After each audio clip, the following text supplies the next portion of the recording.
Bonjour et bienvenue dans The Ring, notre nouvelle émission de débat sur Euronews. Chaque semaine, nous réunissons deux personnalités de la scène politique européenne pour confronter leurs idées et croiser leurs perspectives. Cette semaine, nous sommes sur les Champs-Élysées à Paris pour une édition spéciale sur la crise politique et sociale qui agite la France et inquiète profondément l'Europe. Voici un aperçu.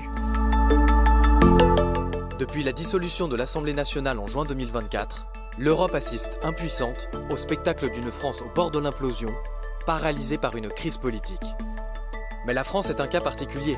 Elle n'a historiquement pas la culture du compromis. Les Français assistent à une valse de Premier ministre, de ministres et de motions de censure, alors que le budget pour 2026 n'est toujours pas prêt et que la dette publique française n'a de cesse de grimper, aggravée par des dépenses sociales en particulier. Alors comment la France va-t-elle sortir de cette crise ? Est-ce la fin d'un modèle social envié partout en Europe ? La France est-elle en train de perdre toute crédibilité hors de ses frontières ? Alors en effet, vu de Bruxelles, c'est bien la question de la crédibilité de la France qui est en jeu. Et pour y répondre, nous accueillons cette semaine sur The Ring deux invités. Je vous propose, avant de les accueillir, de faire un peu mieux connaissance avec eux. Yann Brossat, sénateur et conseiller de Paris, il est porte-parole du Parti communiste français et a lancé sa campagne pour les élections municipales de 2026. Fervent défenseur du logement abordable, de la justice sociale et du droit du travail, il estime que le gouvernement est déconnecté de la réalité. On ne peut pas gouverner un pays contre lui-même, a-t-il dit récemment. Prisca Thévenot, ancienne porte-parole du gouvernement et secrétaire d'État à la jeunesse, aujourd'hui députée du Parti centriste Ensemble pour la République dans les Hauts-de-Seine. Connue pour son engagement en faveur de la santé des femmes et de la citoyenneté, elle a milité pour que le service national universel devienne un passage républicain pour les jeunes. Cette crise, a-t-elle dit récemment, est le symptôme d'un modèle dépassé qu'il faut refonder collectivement.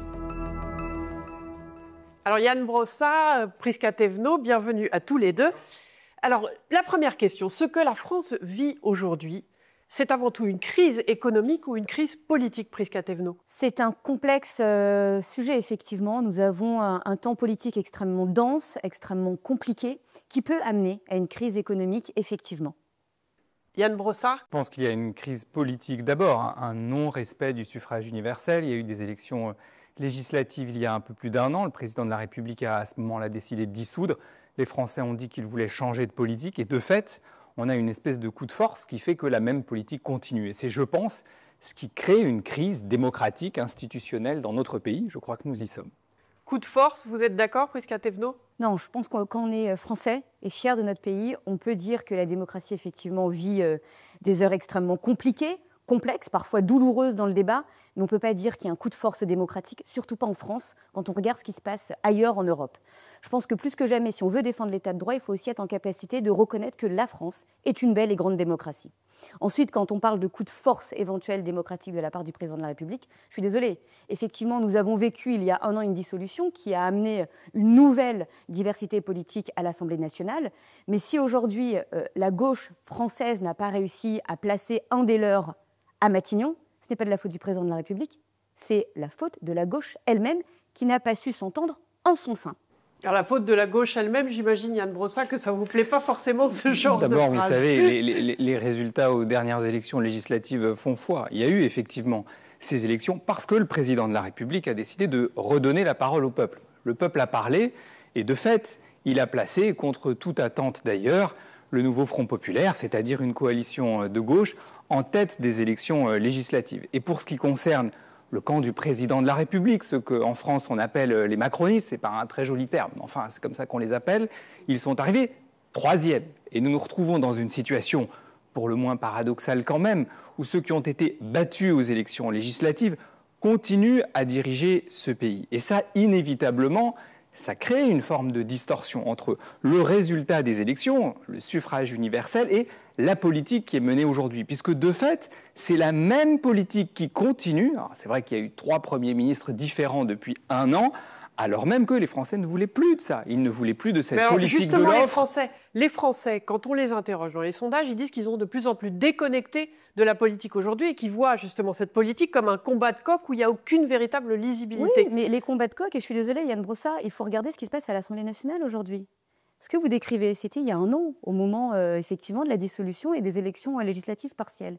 Mais depuis, bien l'Assemblée nationale s'est réveillée avec une diversité politique extrêmement forte, avec aussi des mouvements de tectonique de plaques entre les familles politiques elles-mêmes. Vous parlez du NFP, le nouveau Front populaire, cette coalition de gauche qui a voulu se présenter aux élections législatives partielles. Pardon, mais elle n'existe plus. Cette coalition n'existe plus à l'Assemblée nationale. Moi, je pense que ce qui ressort des urnes et ce qui est aujourd'hui le fait de la diversité politique à l'Assemblée nationale est la volonté stricto sensus du choix du peuple français. Et ça, nous devons le respecter. Mais nous, maintenant, à nous de faire en sorte que le débat politique amène pas simplement à des querelles d'ego sans fin, mais bien à du compromis sur le fond. On ne sera pas d'accord sur tout. Ça, c'est essentiel et c'est inévitable. Justement, mais vous parlez de compromis. Et c'est intéressant parce qu'en Europe, il y a des compromis. Pourquoi est-ce que le consensus est totalement impossible en France, Yann Brossat ? Bon, je ne dirais pas les choses en ces termes. Il arrive parfois qu'on arrive à dégager un certain nombre de consensus. Simplement, je pense que nous avons du côté du gouvernement, du côté de ceux qui ont perdu les dernières élections législatives, du côté du président de la République, une forme d'intransigeance, d'obsession à vouloir mener coûte que coûte la même politique. Je prendrai un exemple extrêmement simple. Vous avez une grande majorité de Français, 75-80% de Français, qui étaient, il le disait par les sondages, favorables à la taxe Zuckman. C'était d'ailleurs dans le programme du nouveau Front populaire. Et il y a eu une espèce de coalition entre les macronistes et l'extrême droite pour empêcher qu'un tel vote puisse intervenir dans le cadre du débat budgétaire. Admettez-le, je ne fais qu'énoncer des faits, une obsession du gouvernement à vouloir mener la même politique. Je pense qu'il faut regarder ce qui se passe dans l'hémicycle en ce moment. Vraiment, c'est faux ce que vous dites. Ce que vous dites a une réalité. Vous avez abrogé la réforme des retraites. Je vais vous expliquer. Mais elle a été suspendue la semaine dernière, vous rigolez ou quoi ? Elle n'a pas été abrogée. Non, mais vous plaisantez. Elle n'a pas été abrogée, Madame Thévenot. Moi, je veux bien qu'on se dise plein de choses. Elle a été décalée de 3 mois. Je vais répondre maintenant parce que c'est important aussi de rétablir des faits. Surtout en ce moment, quand il y a une vague de fake news qui s'abat sur l'Europe, on peut débattre de beaucoup de choses, mais en s'appuyant sur ce qui se passe réellement. C'est exactement ce que j'ai fait. Non, c'est faux. Si. La suspension est à mon grand, et pas pour mon plus grand bonheur. La réforme des retraites a été suspendue, décalée abrogée. de 3 mois. Oui, non, elle a été arrêtée. Elle a été abandonnée. Et elle a créé beaucoup de divisions dans le socle commun aussi. Donc maintenant, à un moment, il faut aussi reconnaître, quand la gauche arrive à avoir des victoires, avec le gouvernement actuel d'ailleurs, contre l'ancienne majorité, ayez au moins l'honnêteté, non pas d'applaudir, ça je vous le concède, mais au moins de sourire et de reconnaître ce qui a été fait. Je souris. Ensuite, sur le sujet de la taxe Zuckman, au-delà de la taxe Zuckman, ce qu'il y a, c'est qu'il y a les taxes et encore des taxes. C'est vrai que nous, dans notre famille politique, avec Gabriel Attal, nous sommes contre augmenter en permanence les taxes et au contraire, on veut desserrer la pression fiscale sur la France. Si on était le Panama en France, ça se saurait. Je ne crois pas. Et c'est vrai que la gauche a réussi à avoir dans sa négociation de compromis avec le gouvernement actuel un certain nombre de propositions de nouvelles taxes. Est-ce qu'on y est favorable, nous ? Non. Pourtant, est-ce que ça a été voté ? Oui. Juste, certains politiciens européens, justement, acceptent les programmes d'autres partis tant que cela n'enfreint pas leur ligne rouge. Et Sébastien Lecornu, actuel Premier ministre, l'a lui-même dit. Il a parlé d'une révolution tranquille, celle de ne pas demander à l'autre d'appliquer l'intégralité de son propre programme comme s'il avait la majorité. Vous la comprenez comment, cette phrase ? Lecornu est sans doute un peu plus intelligent que ses 2 prédécesseurs. Simplement, ce que je constate, c'est que malgré un certain nombre de concessions, c'est vrai, c'est la même politique économique qui se poursuit. C'est la même politique économique qui je voulais revenir sur un mot. Oui. J'entends Mme Thévenot nous dire avec vous, c'est taxe. Ah non, et expropriation aussi, pardon. Je n'admets pas ça. La réalité, c'est que le gouvernement macroniste n'a pas cessé de taxer les Français. Moi, ce que je dis, c'est que nous avons besoin dans notre pays d'une meilleure répartition des richesses. Évidemment qu'il faut baisser les impôts sur les classes populaires et les classes moyennes. Moi, je suis favorable à la baisse de l'impôt sur le revenu pour les classes moyennes, évidemment. En revanche, ce qui est insupportable, c'est de voir dans notre pays, qui en Europe, c'est vrai, était un pays un peu atypique, avec un modèle social fort, avec un fort attachement aux valeurs d'égalité, voir les inégalités sociales exploser depuis 8 ans maintenant. Ça veut dire quoi changer de modèle aujourd'hui ? Puisque justement, Yann vous dit que ça ne change pas, que les premiers ministres sont les mêmes. Non, ce qu'il me dit surtout, c'est encore des choses fausses. Je suis désolée, il faut arrêter un moment. On peut parler des inégalités, ça oui, on peut en parler largement et avoir un débat de fond idéologique dessus. Mais de dire que depuis 8 ans, nous avons participé, nous, avec ma famille politique, à augmenter les impôts, pardon, c'est factuellement faux. Nous avons baissé l'impôt sur les sociétés. Vous n'êtes pas d'accord ? Sur l'énergie. Non, je vous ai écouté vraiment patiemment. Ah oui, l'impôt sur les sociétés, ça c'est sûr. Bon, je vais vous écouter patiemment. Je sais que la gauche n'aime pas que les autres familles politiques parlent, mais je vais le faire. Mais si, je bois vos paroles. Et donc, merci. On est en démocratie, si chacun parle. Exactement. Et donc, nous avons baissé l'impôt sur les sociétés. Pourquoi? Pour aussi permettre de la marge de manœuvre et faire en sorte que celles et ceux qui créent de l'emploi, créent de la valeur pour pouvoir la redistribuer, puissent être à l'aise en France pour le faire. Nous avons aussi baissé la pression fiscale sur les foyers français. Nous avons baissé les premières tranches de l'impôt sur le revenu, justement. Les premières tranches de l'impôt sur le revenu. On parlera de revenus, de dettes. Après, je vous arrête là tout de suite parce que vous avez déjà exposé vos points de vue. Et maintenant que les esprits sont un peu échauffés, il est temps d'approfondir le débat. Alors, dans cette deuxième partie d'émission, nous allons entrer dans le vif du sujet et confronter les idées. Nos invités vont se poser des questions entre l'occasion d'un échange direct à l'image de ce qui se passe dans vos hémicycles respectifs. Alors, commençons. Madame Prisca-Thévenot, c'est à vous. Vous parliez très précisément, Monsieur Brossat, tout à l'heure de la réforme des retraites de 2023. Vous avez raison, elle a été suspendue, abrogée, décalée. Bref, elle n'existe plus aujourd'hui du fait du vote à l'Assemblée nationale que, à mon avis, vous allez confirmer ou pas dans votre hémicycle au Sénat. À voir. Ça, je vous laisse la capacité de le faire ou pas. La question est plutôt de savoir comment on fait pour avoir un système universel, c'est-à-dire chaque euro cotisé offre les mêmes droits à tous les travailleurs de France, quel que soit leur métier. Qu'en pensez-vous ? Nous avons en France un modèle de retraite par répartition, vous l'avez très justement dit. C'est un modèle qui fait qu'en France, on a 10% de retraités pauvres, quand on en a 15% en moyenne au sein de l'Union européenne. On en a 20% de retraités pauvres en Allemagne, qui a promu la capitalisation. On en a 30% aux États-Unis. C'est-à-dire que la France est l'un des pays de l'Union européenne, l'un des pays du monde dans lequel nous avons le taux de retraités pauvres le plus bas. Pourquoi ? Précisément parce que nous avons ce système de retraite par répartition qui est un système juste et qui est un système fondé sur la solidarité. Alors 10% de retraités pauvres, c'est trop et j'aimerais évidemment qu'il n'y en ait pas. Mais enfin, en tout cas, nous avons un système qui est performant, beaucoup plus performant que tous nos voisins européens. Longtemps, l'Europe a envié notre modèle social. Je pense que ce modèle social, il faut en être fier et il faut le renforcer, certainement pas le tuer comme vous le proposez. Yann Brossat, je propose que vous posiez votre question à Prisca-Thévenot maintenant. Oui, vous m'avez posé une question tout à fait intéressante. Tout à l'heure, vous me demandiez si en France, on est capable de consensus. Ma question est très simple. Quand est-ce qu'enfin, ces aides publiques aux entreprises seront soumises à contrepartie ? Vous êtes une entreprise, vous touchez des aides publiques. Prisca-Thévenot, vous pouvez répondre. Vous touchez des aides publiques. En échange, il faut qu'il y ait de l'emploi, il faut qu'il y ait des salaires, il faut qu'il y ait de l'investissement. Répondez maintenant. Dans l'outil productif. Ça me paraît être du bon sens. En tout cas, ça a réuni des sénateurs de gauche et de droite. On vous a entendu. Vous pouvez répondre. Alors, sur ce point très précis du rapport sénatorial, mon collègue Paul Midi vous a répondu dans l'enceinte de l'Assemblée nationale en expliquant que si le chiffre était juste, l'ensemble des agrégations qui ont été mises ensemble pour avoir ce chiffre posait à discussion, notamment sur les externalités externes de ce chiffre. Vous dites, on a l'impression que tous les mois, toutes les semaines, tous les jours, l'État français fait des chèques aux entreprises.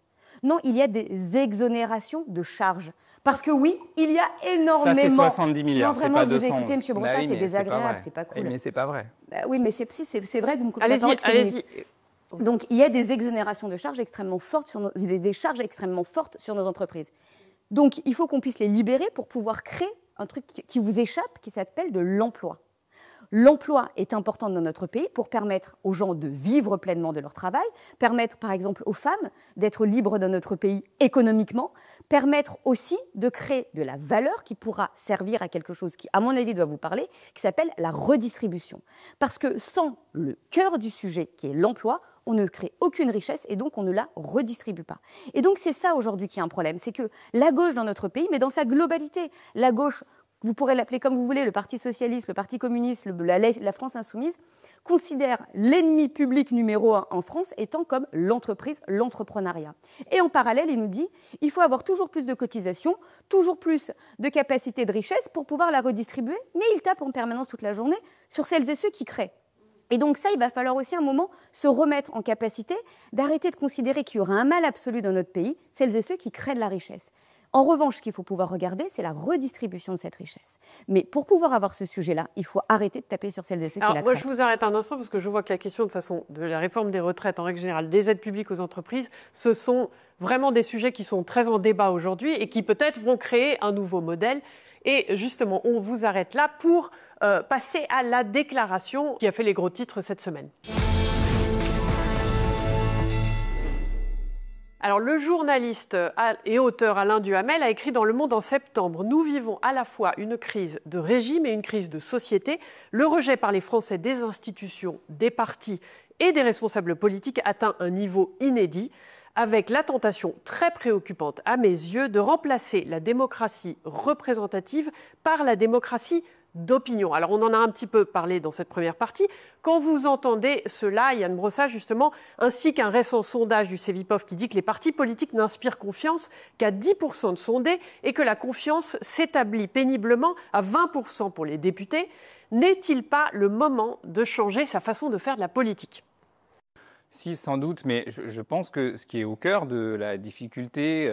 mais quand vous dites si, sans doute, ça veut dire quoi, justement ? Ça veut dire que ce que je ressens au fond, c'est que les Français votent et ils ont le sentiment que ça ne change jamais.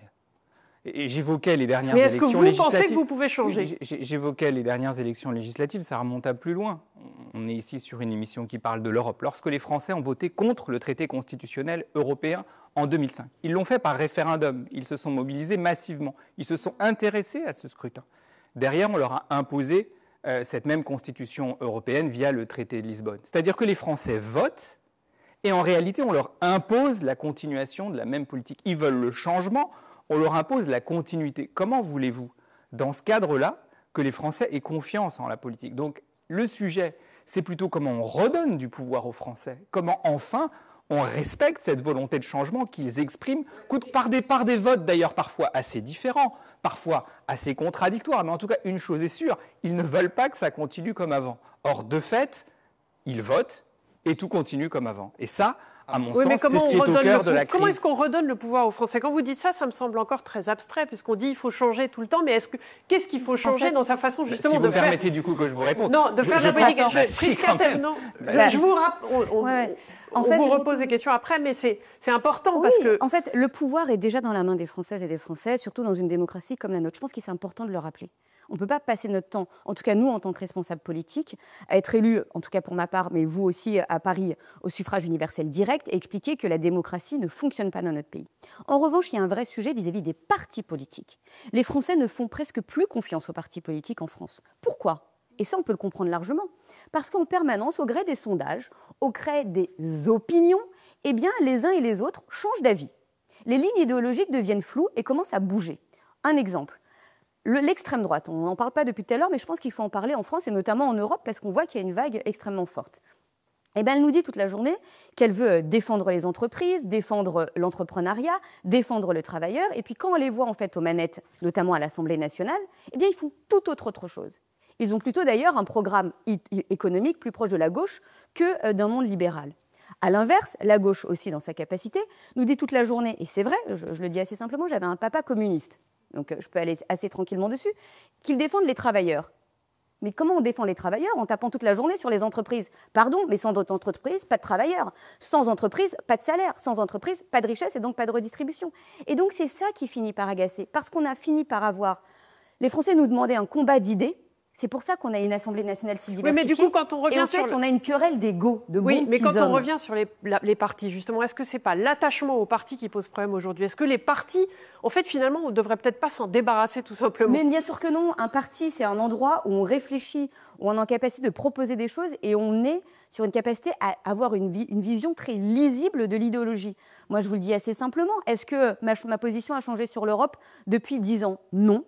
Est-ce que ma position a changé sur la capacité à soutenir les forces créatrices de notre pays, les entreprises, les entrepreneurs ? Non. Est-ce que ma vision a changé sur l'enjeu du modèle laïque dans notre pays ? Non. Et c'est ça qui est important. Ensuite, est-ce que oui, depuis quelque temps, et notamment avec le compromis voulu en ce moment dans notre pays, eh bien, il y a des choses sur lesquelles on est en train de revenir et qui mettent en difficulté ce qu'on a fait, nous, depuis 8 ans, oui, mais pour autant, je ne change pas d'avis. Je reste constante et stable. Ce que je vois, c'est que vous êtes tous les deux d'accord pour dire qu'il faut changer sa façon de faire de la politique. Peut-être pas les partis, mais en tout cas, sa façon d'être aujourd'hui un député ou un sénateur.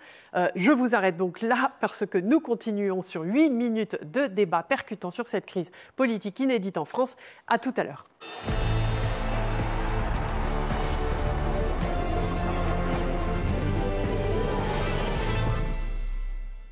Ravi de vous retrouver sur le plateau de The Ring. Nous sommes sur les Champs-Élysées à la Maison de l'Alsace. Sur The Ring, on amène les grands débats européens jusque dans votre salon et sur vos tablettes. Alors, ces débats ne se tiennent pas seulement en séance plénière, ils sont aussi dans la rue. Nous avons donc choisi un sondage de l'Institut Odoxa pour la Fondation IFRAP qui date de septembre sur les préoccupations des Français vis-à-vis de la dette. On voit dans ce sondage que 77% des Français sont inquiets devant l'ampleur de la dette. Et si on regarde plus en détail, ce sont 6 Français sur 10 qui pensent même que notre dette publique fait de la France un pays proche de la faillite. Et 82% de Français souhaitent une baisse des dépenses publiques plutôt que de voir augmenter leurs impôts. Alors le risque de faillite existe-t-il vraiment, Yann Brossard ? Mais d'abord, excusez-moi, un sondage commandé par la Fondation IFRAP, enfin sérieusement, soyez un peu rigoureux. On parle d'une fondation ultralibérale, présidée par Madame Agnès Verdier-Molinier, qui n'a aucune compétence. Non, mais excusez-moi. Ce qu'on voit dans les sondages, en règle générale, c'est souvent des pourcentages qu'on retrouve dans d'autres bien sûr, sondages. Je connais très bien le fonctionnement des sondages et des instituts de sondage. Et vous aussi. Je pense que vous n'avez pas la naïveté de penser que tout ça est d'une objectivité absolue. Et donc, en l'occurrence, un sondage commandé par la Fondation IFRAP, je rigole. Mais Yann Brossard, la question, et c'est pour plus, le reste, c'est moins le sondage oui, mais madame, il y a une inquiétude. Oui, il y a bien une sûr. inquiétude. Moi, j'ai d'autres sondages, madame. Moi, j'ai d'autres sondages qui disent, par exemple, que les Français sont favorables à la taxe Zuckman. Vous voyez, oui, mais les à Français, 80%. Pardon. Donc, voyez, mais les Français sont inquiets d'une faillite potentielle de la France aujourd'hui. Oui. C'est ça la vérité. Est-ce que vous pouvez répondre à cette question ? Mais donc, voyez le ridicule. C'est-à-dire qu'on nous donne un sondage qu'on va monter en épingle, commandé par IFRAP. Cette fondation, je le redis, ultralibérale, qui dit les Français veulent moins de dépenses publiques. Vous croyez sérieusement que les Français veulent moins d'hôpital public ? Vous croyez sérieusement que les Français veulent moins d'écoles publiques ? Vous croyez sérieusement que les Français veulent moins de policiers ? Évidemment non. Donc la question qu'on doit se poser, c'est la question de la répartition des richesses. Comment on fait en sorte qu'on ait dans notre pays moins d'inégalités sociales et qu'on ait des services publics qui fonctionnent ? Une fois de plus, on est sur une chaîne européenne. Longtemps, la France, c'était un pays qui, partout à travers l'Europe, pouvait témoigner avec fierté de la force de son modèle social. Eh bien moi, je me refuse à l'idée que la France brade son modèle social, ce à quoi nous avons assisté depuis 8 ans, simplement pour répondre à un certain nombre d'injonctions de fondations ultralibérales. Justement, je rebondis sur ce que vous dites, et Prisca Thévenot, vous parlez du modèle social français. Le modèle social français, il s'essouffle aujourd'hui, d'après ce qu'on voit dans tous les sondages. Parce qu'il a été fragilisé. Prisca Thévenot, justement, justement, vous ne pouvez pas me faire des objections sans me permettre d'y répondre. Vous parliez, vous, de changement de modèle, justement, sur la protection sociale. On sait que la France dépense énormément d'argent à la protection sociale, plus même que les autres pays européens. Alors, qu'est-ce qu'il faut changer, justement ? Il y a une belle propagande, là, quand même. Hein. C'est waouh, je ne pensais pas que ce serait à ce point-là, parce que là, en réalité, vous avez tous les clichés ultralibéraux sur la France. Enfin, vous êtes caricatural, madame, je m'excuse de vous le dire. Je préférerais que Prisca Thévenot réponde. C'est compliqué. Je le redis sur notre modèle démocratique et la beauté de notre pays. Nous avons une démocratie qui fonctionne bien parce que nous respectons les différentes institutions de notre pays. Et une des institutions, c'est la presse aussi. Donc je pense qu'il faut aussi ne pas virer dans le complotisme, laisser ça à l'extrême droite, monsieur Brossard. C'est bien. Et vous acquiescez, c'est bien. On a vraiment le système qui s'auto-entretient de la manière la plus caricaturale qui soit. Non mais excusez-moi, on n'est pas sur CNews ici. Non, on n'est pas sur CNews. Pas n'importe mais quoi. J'aimerais, s'il vous plaît, qu'on revienne à la question qui était intéressante de la préoccupation des Français, parce que je crois que c'était ça la question initiale. La préoccupation des Français aujourd'hui, c'est la dette. Et bien sûr, c'est la dette. Vous croyez que tous les matins, quand vous sortez dans la rue, quand vous faites un marché, les gens vous parlent que de la dette. Les gens vous parlent pas du pouvoir d'achat. Les gens vous parlent pas du capital. Les gens monsieur Brossard. Non mais franchement, arrêtez. Est-ce qu'on peut parler aussi ? Ça suffit un moment. Non, c'est pas drôle. Mais vous êtes deux, du coup, c'est mais on n'est pas deux. Madame est déséquilibré. journaliste, je suis responsable politique. Et arrêtez avec votre succès de système. Franchement, vous faites le jeu de l'extrême droite en faisant ça. Une fois que ça s'est dit, oui, les gens sont très préoccupés par le niveau d'endettement de notre pays. Et d'ailleurs, vous devriez être préoccupés, vous, en tant que sénateur. Vous êtes certes sénateur. Je vais pas m'arrêter de parler. Et si vous voulez continuer à parler sur moi, vous pouvez continuer, je vais continuer. Vous avez augmenté la dette de 1 000 vous milliards d'euros. Vous êtes certes sénateur, mais vous êtes aussi conseiller de Paris. Là, nous sommes en plein cœur de Paris, une capitale européenne extrêmement importante. Nous sommes une ville magnifique. Oui, sur les Champs-Élysées, vous dites que c'est une ville importante, mais regardez ce qui se passe derrière les bureaux. Regardez ce qui se passe derrière les murs de cette ville. Vous avez endetté comme jamais cette ville. Vous l'avez endetté comme jamais, x2 le niveau d'endettement. Est-ce qu'il y a plus de protection de la police? Non. Est-ce qu'il y a plus de services publics? Non. Est-ce qu'il y a plus de propreté? Non. En revanche, c'est vrai que nous avons un niveau d'endettement extrêmement important au niveau national. Et il faut réfléchir pourquoi. Parce que nous avons vécu des crises aussi. Et ces crises, eh bien, on aurait pu décider, comme certains le voulaient, ne rien faire. Et laisser effectivement les Françaises et les Français sombrer à ce moment-là. Eh bien, nous avons fait un autre choix. On peut le contester, mais nous avons fait un autre choix. Celle, eh bien, de nationaliser une partie des salaires pendant cette période-là. Celle d'investir massivement dans la recherche. Celle de faire en sorte que notre système économique ne tombe pas. Et donc, forcément, à un moment, eh bien, il faut revenir à un principe d'en finir avec le quoi qu'il en coûte. Et donc, oui, je suis d'accord avec le sondage qui a été mis en place. Et je vais vous le dire, vous avez raison, on n'a pas besoin de sondage. On le sait, les Français veulent moins de dépenses. Ça ne veut pas dire moins d'investissement, mais moins de dépenses. On voit évidemment dans ces débats que tout n'est pas noir ou blanc ou l'est-il. Maintenant, je vais vous proposer une série de questions. Justement, on en parlait déjà en première partie d'émission, mais l'avenir de la France, finalement, vous inquiète-t-il, Yann Brossat? Oui, mais malgré tout, je suis confiant dans mon pays. Prisca Thévenot? Non, et nous devons continuer à faire en sorte qu'il ne soit pas inquiétant. Alors la France aura-t-elle un budget le 31 décembre, qui est évidemment la date butoir pour voter le budget, Yann Brossat? Oui, parce que même s'il n'était pas voté, le gouvernement a plein de moyens d'imposer un budget pour le pays. De toute façon, le pays a besoin d'un budget, donc oui, évidemment, ce sera le cas. Prisca? Oui, en espérant que la contrepartie ne soit pas une pression fiscale augmentée par la gauche. Y a-t-il, évidemment on caricature, mais y a-t-il un risque de shutdown comme aux États-Unis où l'État ne peut plus payer ses fonctionnaires? Évidemment non, et vous le savez en posant votre question. Non. Alors la Ve République vit-elle ses dernières heures, Yann Brossat? Peut-être, mais en réalité, quand on a dit ça, on n'a pas dit grand-chose. La question est de savoir par quoi il faut la remplacer, quelles sont les nouvelles institutions qu'il faudrait créer, qui précisément donnent plus de pouvoir au peuple. Je pense qu'il faut pouvoir dépoussiérer notre Constitution pour mieux la protéger. On ne peut pas fonctionner aujourd'hui sur un modèle qui est appuyé sur un système de 1945 avec tous les sujets qu'on peut voir aujourd'hui. Est-ce que Prisca Thévenot vous a convaincu? De quoi? Il n'a pas écouté parce qu'il a beaucoup parlé. Si, j'ai écouté avec beaucoup d'attention, mais je ne vois pas bien de quoi vous voulez parler en l'occurrence. Moi, je vous ai en revanche beaucoup écouté.